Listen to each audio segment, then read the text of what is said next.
In the grand saga of ancient Egypt, one pharaoh stands apart for his audacity: Akhenaten, the heretic king. His name is whispered through history as both a visionary and a rebel, a ruler who dared to defy the gods of his ancestors and reshape the very soul of his nation. Unlike the pharaohs before him, Akhenaten was not remembered for military conquests or grand monuments to his own glory. Instead, he is known for a revolution that shook the foundations of Egypt's ancient religious order, challenging beliefs that had endured for centuries. Akhenaten abandoned the worship of Egypt's many gods, dedicating himself and his kingdom to a single deity, the Aten, the radiant sun disk. This bold move was unprecedented, as Egypt had always been a land of countless gods and goddesses, each with their own temples and rituals. Born Prince Amenhotep, son of the powerful Amenhotep III and the influential Queen Tia, he was expected to follow in the footsteps of his forebears. Yet as he ascended the throne, he revealed a vision that would change everything, steering Egypt onto a path no one could have foreseen. Upon taking the throne, he cast aside his birth name and became Akhenaten, meaning effective for the Aten. This was more than a name change. It was a declaration of intent, a dramatic break from tradition that signaled a new era for Egypt. To further his religious revolution, Akhenaten moved Egypt's capital from the ancient city of Thebes to a brand new city, Akhenaten, now known as Amarna. Built in the heart of the desert, this city was dedicated entirely to the worship of the Aten, a place where the sun's rays could shine unimpeded. Art and daily life were transformed under his rule. Temples to the old gods were closed, their priests stripped of power, and their vast wealth redirected to the Aten. The very fabric of society was rewoven to reflect Akhenaten's radical beliefs. Akhenaten's revolution upended every aspect of Egyptian society: religion, art, and politics. Artistic styles shifted dramatically, depicting the royal family in intimate, naturalistic scenes never before seen in Egyptian art. His reign lasted 17 years, but its impact would echo for millennia. After his death, Egypt struggled to erase his legacy, yet the memory of his bold experiment in faith and power endures. This is the story of a pharaoh who dared to remake his world, a visionary whose choices would shape the destiny of Egypt, and whose consequences would ripple through history long after the desert winds had buried his city. Before Akhenaten, Egypt's spiritual life was a vibrant tapestry of gods and goddesses, each with their own stories, powers, and domains.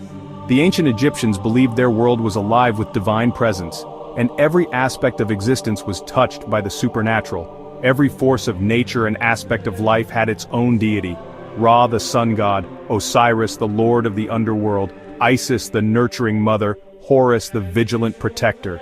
There were hundreds of gods, each worshipped in their own way, from the mighty to the humble, and their stories intertwined with the fate of the nation.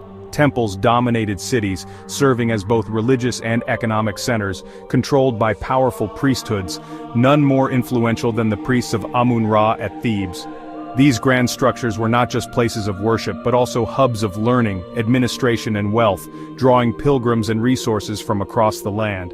The pharaoh was the chief intermediary, tasked with maintaining Ma'at, cosmic order, through rituals and offerings. His daily duties included elaborate ceremonies, prayers, and sacrifices, all designed to keep the universe in balance and the gods content. In return, the gods ensured Egypt's prosperity and security. The annual flooding of the Nile, the bounty of the harvest, and the peace of the realm were all seen as gifts from the divine, granted in exchange for devotion and respect. For ordinary Egyptians, religion was woven into daily life. Household shrines, protective amulets, and vibrant public festivals honored the gods. People sought blessings for health, fertility, and protection, believing that the gods watched over every home and family. The system provided comfort, explained the world, and promised a blessed afterlife. Death was not an end, but a journey to a new existence, guided by the gods and filled with hope for eternal peace. This deeply rooted tradition had endured for centuries, shaping every facet of Egyptian society, from law and politics to art, architecture, and the rhythms of daily life. The king's legitimacy depended on his relationship with the gods, especially Amun-Ra, whose favor was believed to grant the right to rule and the strength to protect the nation. Into this world stepped Akhenaten, a visionary and a radical, ready to overturn it all and challenge the very foundation of Egypt's spiritual order. His challenge would shake Egypt to its core, setting the stage for one of the most extraordinary chapters in ancient history. Akhenaten's religious revolution was unprecedented, a bold and daring move toward monotheism that would forever alter the spiritual landscape of ancient Egypt. For centuries, Egypt had been a land of countless gods and goddesses, each with their own temples, rituals, and devoted followers. The people's lives were intertwined with these deities, who were believed to control every aspect of existence. But Akhenaten proclaimed that only one god was worthy of worship, the Aten, the radiant sun disk. The Aten's light was visible to all, its rays stretching across the land, touching every corner of the world and uniting all under its brilliance. Unlike the old gods, the Aten had no human or animal form, just the pure radiant sun, a symbol of life and energy, impossible to confine to any single image or statue. Temples to the Aten were built open to the sky, flooded with sunlight, a stark contrast to the shadowy, incense-filled sanctuaries of the past. These new temples invited the sun's rays directly in, making the divine presence immediate and tangible. Rituals were simplified, offerings were made in the open, under the sun's gaze, with priests and worshippers standing together in the light, rather than hidden in darkness. Akhenaten and Nefertiti became the only intermediaries between the Aten and humanity, acting as the living bridge between the divine and the mortal world. The people were expected to worship the royal family, who alone could interpret the Aten's will and communicate its blessings to the nation. The pharaoh's family became the focus of devotion and loyalty. This new faith celebrated life and creation, stripping away the old myths and focusing on the sun's life-giving power. The Aten was seen as the source of all growth, prosperity, and renewal.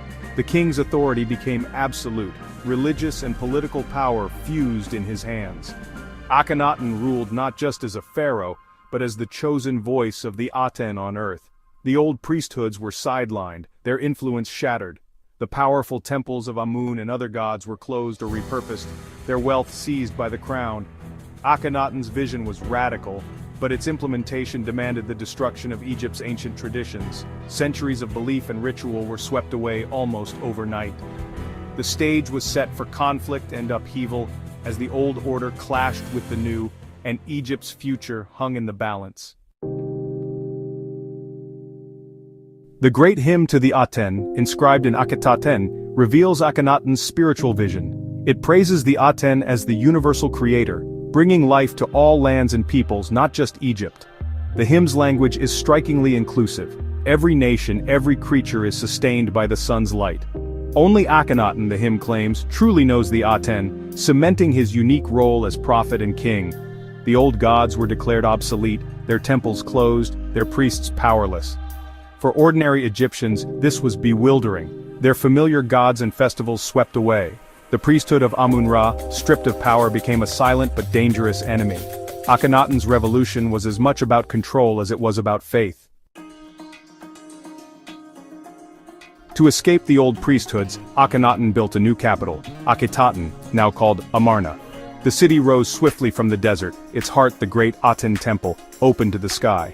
The Amarna style of art broke with tradition, showing the royal family with exaggerated, lifelike features. Tens of thousands labored to build palaces, temples, and homes, enduring harsh conditions for the king's vision. For the elite, life in Amarna meant luxury, but also total dependence on Akhenaten's favor. The city was a bubble, isolated from the rest of Egypt, where resentment simmered. Akhenaten thrived only as long as Akhenaten lived. After his death, the city was abandoned, its sunlit temples left to the desert. Amarna became a ghost city, a fleeting experiment in religious utopia. Its ruins would one day reveal the story of a vanished world. At the heart of Atenism was the royal family, Akhenaten, Nefertiti, and their 6 daughters. Art from Amarna shows them in intimate, almost human scenes, embracing, playing, mourning. These images were more than portraits. They were religious icons, the family as living embodiments of the Aten's grace. Nefertiti ruled as Akhenaten's equal, performing rituals and sharing power. Their daughters too were central to the new faith, symbols of divine creation. Among Akhenaten's children was Tutankhamun, the future Tutankhamun, raised in the shadow of his father's revolution. The family's joys and sorrows were public, their humanity on display in a way never seen before in Egyptian art. They were both divine and deeply human, a new kind of royal pantheon. Nefertiti, the beautiful one has come, remains one of history's most iconic queens. Her famous bust captures her elegance, but her true power lay in her partnership with Akhenaten. She was a co-ruler, depicted performing rituals and even smiting enemies, roles once reserved for kings. Nefertiti's prominence was unprecedented. She was high priestess, queen, and perhaps even pharaoh in her own right. Her fate is mysterious. Her name vanishes from records late in Akhenaten's reign, sparking endless debate. Yet her legacy endures, immortalized in art and legend. Nefertiti stands as a symbol of beauty, power, and the storm of change that swept Egypt. After Akhenaten's death, his revolution collapsed almost overnight. Smenkhkare briefly ruled, then the throne passed to Tutankhamun, guided by powerful advisors. The boy king abandoned Atenism, restoring the old gods and moving the capital back to Thebes. He changed his name to Tutankhamun, his wife became Akhenaten, publicly signaling the return of tradition. Temples were rebuilt, priesthoods restored, and the Aten's cult dismantled. Akhenaten's name was erased from monuments, his city left to ruin. Later pharaohs sought to obliterate his memory, treating him as a heretic to be forgotten. For centuries their efforts succeeded. The heretic king and his sun city faded into legend, buried beneath the sands. Egypt returned to its ancient gods as if Akhenaten had never ruled. For millennia Akhenaten was a forgotten heretic, until archaeologists rediscovered Amarna and his story. Some see him as a visionary, the world's first monotheist, a precursor to later faiths. Others call him a fanatic, a ruler who imposed his will and weakened Egypt's power. His reign was both a quest for truth and a grab for absolute control. Akhenaten's legacy is ambiguous, saint or tyrant, genius or disaster. What's certain is his impact. He remains one of history's most compelling rebels. His failed revolution is a testament to the power of tradition, and the risks of radical change. Though his successors tried to erase him, Akhenaten's story endures, a symbol of the eternal struggle between innovation and tradition.